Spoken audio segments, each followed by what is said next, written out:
Naku, paano ba yan? Ito yung mga senyales na mukhang naduduwag, nahihiya, at baka hindi na rin magpakita nga itong si Loren Ligarda. Sana, sana, humahanap ka rin lang ng lusot at magpakita ka pa kasi siguradong nakakahiya itong kinasadlakan nyo na mag-ina.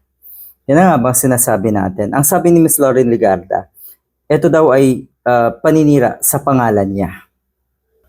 Sa pangalan niya at sa pangalan ng kanyang anak. O ay sinong nanira? Hindi ba't mga sarili niyo? Kasi ang tagal niyo nagpakasasa. 'Di ba yung mga kawalang hiyaan ninyo ay napabayaan. Tila ba walang naglakas loob na imbestigahan.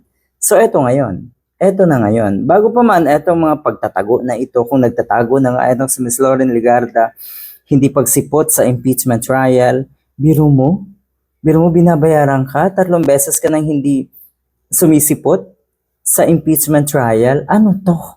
Bakit? Una dyan, talagang kaduda-duda lahat ng ginawa na itong mag-ina na ito. At merong statement na kumakalat uli ngayon, itong si dating Mayor Lito Atienza at Congressman nga ng Manila. Tungkol nga dito sa franchise na hinihingi netong mag-ina, netong si Ligarda para sa kanyang anak na si Libeste.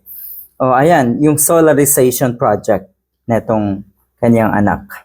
Simula't simula pa lang daw ay duda na etong si Congressman Lito Atienza. Kaya kinontra niya ito sa floor ng Kongreso. Ang sabi niya, I was pointing out that I see a fundamental issue na talagang ito'y shades of a scam. Scammer. O ay sino-sino pa nga ba ang magkakampihan? E di yung mga scammer. Sino pa ba yung mga naandyan sa Senado na kinakampihan ang kapwa scammer? O andyan sina Cayetano, ang kapatid na Cayetano. Si Robin Padilla kaya, hindi scammer? Kasi magkakampi sila eh.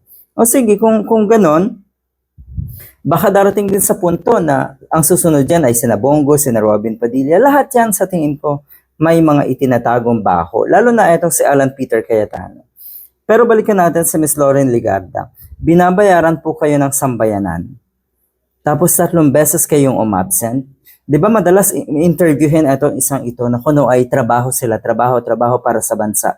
Talaga? Pakita mo ngayon yung sinasabi mong trabaho. Nagtatrabaho ka lang. Gusto mong magtrabaho. 'Di ba? Kasi sa puntong ito ang nakikita namin, mukhang kinain ka na totally ng sistema. Kasi nga naman, kailangan mong iligtas ang sarili mo at ang anak mo. Kung ito ay paninira laban sa iyo, edi harapin mo. Mas maganda nga na sa kalaunan, malilinis ang pangalan mo. Kung talagang wala kayong kasalanan, pero yung ganitong senyales na mukhang hindi na kayong papakita, nakakahiya.